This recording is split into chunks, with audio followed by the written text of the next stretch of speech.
તો યુદ્ધની તમામ ખબર એ પણ સુપરફાસ્ટ અંદાજમાં આપના સુધી રજૂ કરી રહ્યા છે સુપર પ્રાઇમ ટાઈમમાં. અને સુપર પ્રાઇમ ટાઈમમાં શરૂઆત મહાવિનાશ તરફ વળતું મિડલ ઈસ્ટ. મહાવિનાશ એટલા માટે કારણ કે યુદ્ધની જે આગ છે તે ઈરાનથી હવે બહાર નીકળી છે અને ઈરાનના અનેક મિસાઇલ્સ એટેકિંગ થઈ રહ્યા છે મિડલ ઈસ્ટના અનેક દેશો સુધી. અને હવે તેમાં ઉમેરો થઈ રહ્યો છે અને તે છે નાટો સુધી પણ આ ભીષણ આગ જઈ શકે છે.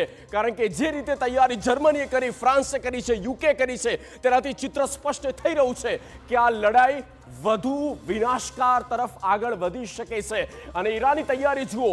અમેરિકાના રાષ્ટ્રપતિ ડોનાલ્ડ ટ્રમ્પને હતું કે મિડ ફેબ્રુઆરીમાં જે ટ્રમ્પે કહ્યું હતું કે ઈરાનના લોકો તૈયાર રહે, ઈરાનનું એડમિનિસ્ટ્રેશન તમે કબજે કરી લો અને તમારા તૈયારીના ભાગરૂપે અમે હાજર છીએ. અને બસ આ જ બધું મિસકેલ્ક્યુલેશન અહીંયા ઊભું થાય છે.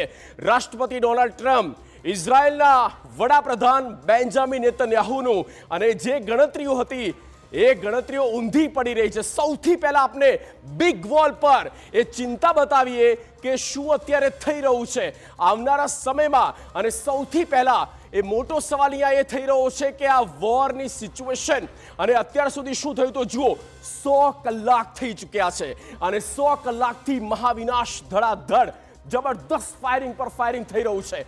સવાલ એ પણ છે કે હવે અમેરિકાનો શું છે મહાપ્લાન. જો આખા વિશ્વની, ન માત્ર ઇઝરાયલ, અમેરિકા કે પછી ઈરાન કે મિડલ ઈસ્ટ, પણ અમેરિકાની અંદર પણ ચર્ચા એ જ છે કે હવે શું કરવાના છે ટ્રમ્પ, ક્યાં સુધી ચાલુ રહેવાનું છે આ યુદ્ધ. કારણ કે યુદ્ધની આગ એક રીતે તમામ દેશને એની અર્થવ્યવસ્થાને પણ ખોખલી કરે છે અને ભારતને પણ અસર થઈ રહી છે. કેવી રીતે તેની પણ આપણે વાત કરીશું. સવાલ જે થઈ રહ્યો છે, ચિંતા એ પણ છે કે કેટલા દિવસ સુધી ઈરાન લડશે, કેટલી તેની ક્ષમતા છે.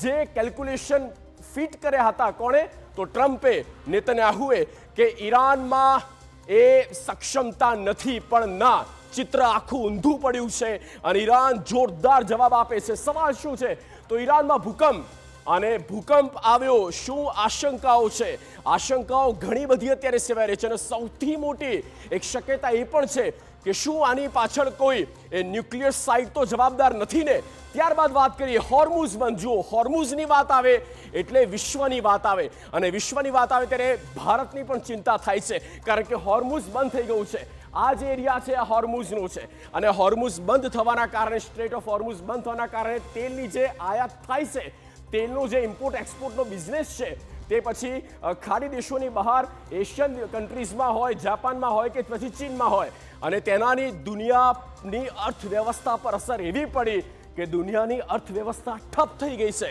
તો આ તમામ બાબતો ચિંતા વધારનારી છે. હોર્મુઝ બંધ અને દુનિયાની અર્થવ્યવસ્થાને એક મોટો ઝટકો.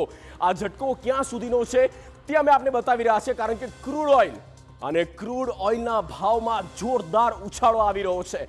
અને જે પહેલા પ્રતિ બેરલ ડોલરમાં જે વેચાતું હતું તેનો ભાવ અત્યારે 3 ગણો વધી ચૂક્યો છે.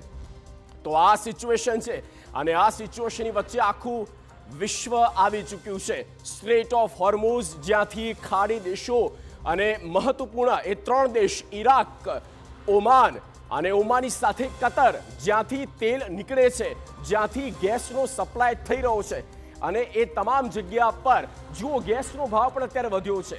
અને આ એલએનજીના ગેસના ભાવમાં વધારો કેમ થયો છે તો એનું મુખ્ય કારણ અમે આપને સ્ક્રીન પર બતાવી રહ્યા છે અને એ છે સ્ટ્રેટ ઓફ હોર્મુઝ બંધ. ઈરાને એલાન કર્યું કે સ્ટ્રેટ ઓફ હોર્મુઝ બંધ કરવામાં આવી રહ્યું છે.